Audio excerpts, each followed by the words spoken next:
Hello, YouTubers out there. This is Jerry Saravia the Movies. So, rather than analyzing Blade Runner today, which I may do in a future video, but I'm certainly getting ready to write a full-length review or analysis of the film within the next couple of weeks, I was ready to look at Blade Runner all over again, because it is celebrating its 40th anniversary. And it's always been one of my favorite films of all time, particularly by director Ridley Scott, certainly starring Harrison Ford. So, this is the briefcase of a 5-disc edition that was released back in 2007. And it has everything. It has basically the 1982 theatrical version in there on disc, not to mention the international version, as it's known, which was the version released on video at some point, but also shown on cable.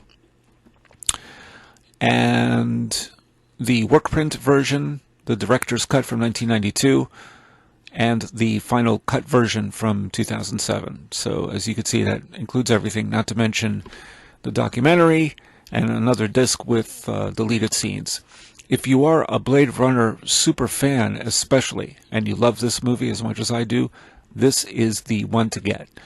I don't know if this was officially put out on Blu-ray in the briefcase special edition. I'm not sure about that. I'm going to say probably not. But anyway, I'm not here really to discuss that. I'm here to discuss something strange. So, what happened was, back in 1983, when the film was shown on cable, we had some neighbors next door who actually recorded it off of either HBO or Cinemax. I don't remember which one. And they recorded it on VHS tape for us, and so we watched it. That's how we got to see Blade Runner. So the odd thing was that at some point during the scene with Harrison Ford as Rick Deckard and Sean Young as Rachel, the love scene, which gets a little aggressive on Rick Deckard's part, that scene almost got, for some reason, there was snow all over it. And by that I mean it's like an interference, like you couldn't really see anything and it got cut off. And to this day I don't know why that happened during that scene. The rest of the movie played just fine, which was recorded on extended play. As some of you remember VHS tapes, EP or SLP, that was the slowest speed, so you could fit more movies or more TV shows, whatever you recorded, on a 6-hour tape as opposed to a 2-hour tape, which was SP. Anyhow, that scene, I didn't really get to see the entirety of that scene until much later. In fact, we didn't really rent the video at that time, so I think until I saw the director's cut, then I realized how much of that scene I never really got to see.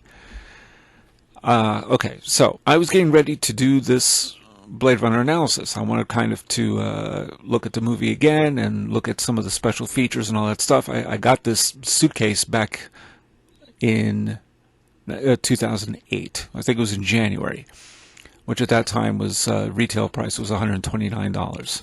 But it's definitely worth it. I think it's still the same retail price if you could still get this. So as I was watching, for some reason, the DVD started to skip over that particular sequence between Deckard and Rachel, their love scene. I thought, well, that's strange. And that was while watching the original 1982 theatrical version. Some of these versions have differences, but we're not going to get into that right now. So then I looked at the international version because I wanted to see the full scene. For some reason, it was skipping over that, but the rest of the movie played fine, just fine. So I watched the international version, and sure enough, right at that scene where Rachel is ready to put her hair down, play the piano, the whole bit, and the love scene starts, it skips, it freezes. And I thought, what the hell's going on? So I look at the back of the discs, and you can see from the back of the discs that there seems to be almost like a little burn on the discs. Almost looks like a smudge. Like, I don't know where the hell that came from. And I do remember buying this new, so it was strange to say the least. So I looked at the director's cut, the international version, all 3 versions, not including the work print, which I didn't really look at yet.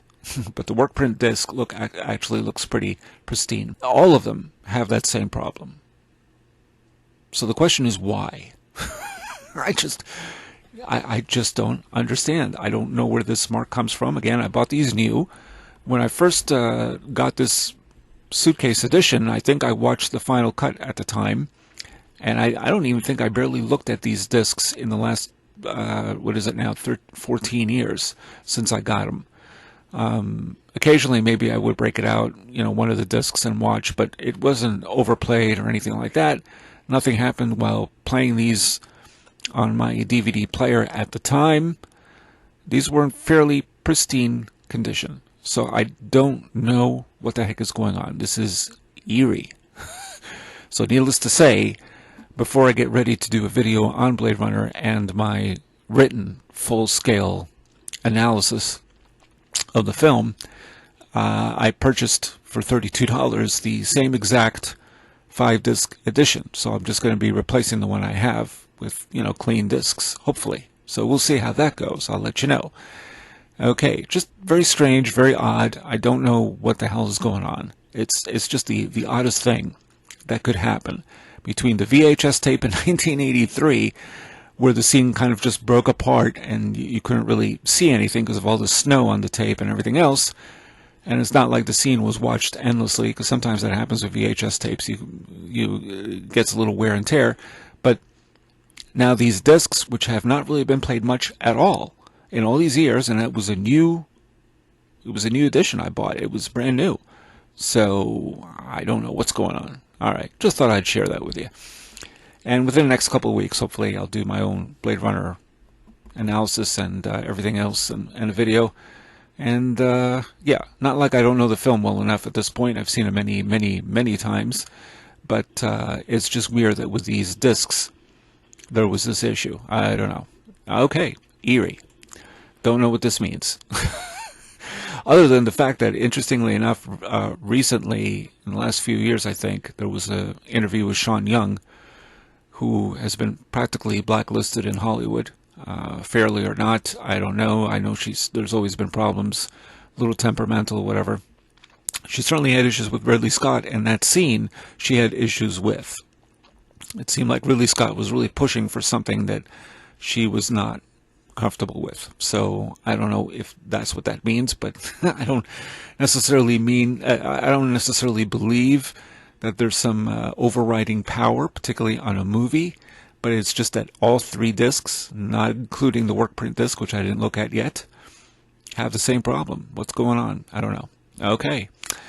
And that's all I got to say. If you like what you hear, please hit like and subscribe. And I think that's all I got for now with Blade Runner. Weird. And this is Jerry Saravia the Movies, signing off.